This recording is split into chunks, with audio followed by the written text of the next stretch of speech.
We've watched these debates. I think health care will be up front, given the circuit court decision. What does that mean for health care? What does it mean for prescription drugs?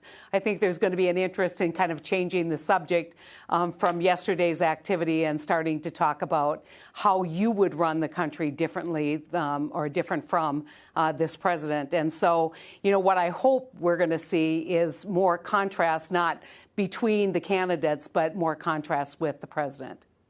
Dan, let's talk about that. Yesterday, we had a Republican senator from Indiana who joined us and said very similar things to what Heidi just said. So the one place that he sees the two sides kind of agreeing would be on the health care aspects of things, potentially prescription drug prices. What does that mean for the pharma companies? Yeah, so, you know, I think it's very hard to run against an incumbent president with a good economy. So you need to identify areas where you can start talking to voters about what impacts them the most.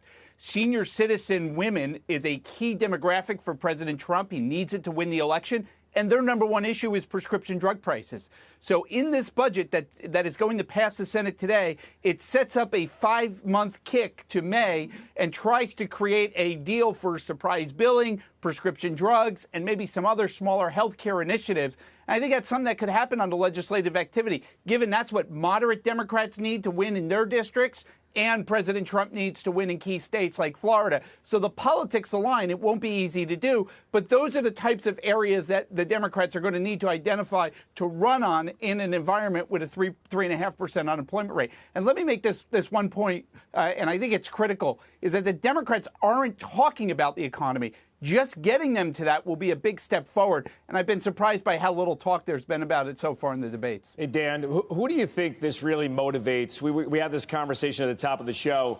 What base does this motivate more? And do you think the Republicans have a chance to take over the House again? From your studies, who do you think this has a bigger impact with going forward, the whole impeachment? Yeah, so first, let me say that when you look at the national polls, it's generally split. But when you start looking in the key states like Michigan, Wisconsin, Florida, overwhelming opposition to impeachment. The question is whether voters are going to vote on that and whether they're even going to remember it from a year from now. But when you look at these House districts, you have about 15 Democrats last night that voted for impeachment, and President Trump has outperformed those Democrats in those districts. So I think at the very least, we're setting up a very interesting political science environment.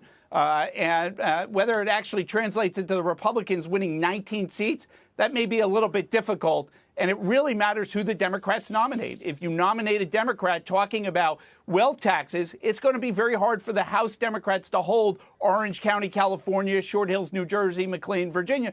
But if they put up someone who's more moderate and talking about tax policy in a more neutral sense, I think the Democrats probably hold some of those seats. Heidi, how do Democrats run against a strong economy?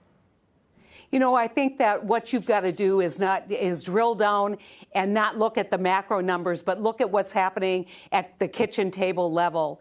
And a lot of the states that you just mentioned, Michigan, Wisconsin, actually not Wisconsin, but Pennsylvania, you see unemployment rates that are much higher than the unemployment rate nationally. And in fact, the great irony of this administration is the places that are doing the best are the places that are bluest. And I just have to say that, you know, everybody has focused way too much on each other in the Democratic race. They need to focus on the president, and they need to talk about the economy and how they are going to bring a better economy at the kitchen table level for the American public. And if you don't do that, if you don't start talking about the economy, I think you run a very great risk that you will not be successful in 2020. Heidi, Dan, I want to thank you both for joining us.